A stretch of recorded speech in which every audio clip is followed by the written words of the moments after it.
اللہ تعالیٰ نے اتنا بلند مقام دیا، ایک بہت بڑی جماعت کی قیادت کر رہے ہیں، سیاست میں سادگی کی ایک مثال آپ کی دی جاتی ہے کہ سراج الحق صاحب اتنے سادے ہیں آدمی ہیں، اور ایک عام آدمی کی طرح آپ زندگی گزار رہے ہیں، حالانکہ سیاسی جماعت کے جو لیڈر ہیں، جو قائدین ہیں، وہ آپ سے بالکل مختلف ہیں۔ ایک بہت بڑی کامیابی میں اسے سمجھتا ہوں، اس کامیابی کا راز کیا ہے؟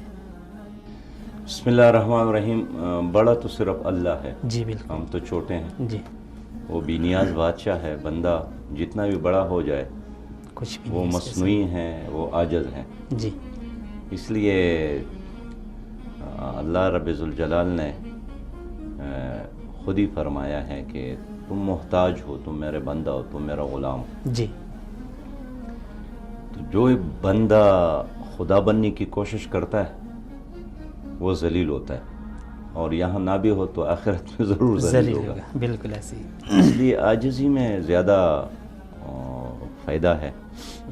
میری جو تربیت ہے ابتدائی طور پر تو ظاہر ہے ہر ایک بچے کی تربیت کی ذمہ داری والدین کی ہے، جی لیکن میری خوش قسمتی ہے کہ میرے والدین کے علاوہ مجھے ایک ایسی تنظیم میں وقت گزارنے کا موقع ملا جس کا نام اسلامی جمعیت طلباء ہے، جی اور میرے والد صاحب تو میرے بارے میں مشورے کر رہے تھے کہ اس کو کہیں مستری خانے میں بٹھایا جائے یا اس کو پاسپورٹ دے کر سعودی عرب بھیجا جائے یا اس کو کی اور روزگار پہ لگایا جائے، لیکن اسلامی جمعیت طلباء کے کچھ ذمہ داران ان سے ملے اور انہوں نے کہا یہ ہمارے حوالے کر لے۔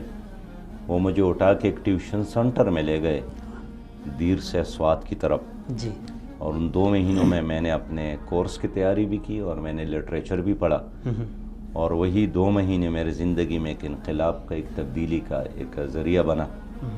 اور اس تنظیم کی تربیت کی وجہ سے میں سمجھتا ہوں کہ میری سوچ میں بھی ایک انقلاب اور میرے رویے میں بھی ایک تبدیلی میں نے محسوس کی، میرے والدین نے محسوس کی ہے، اور یہی وجہ ہے کہ میرے والدین نے پھر مجھے کبھی بھی منع نہیں کیا ایک طالب علم ہونے کے ناطے کہ آپ اپنی ساری زندگی اس تنظیم یا اس نظریے کے ساتھ نہ گزاریں۔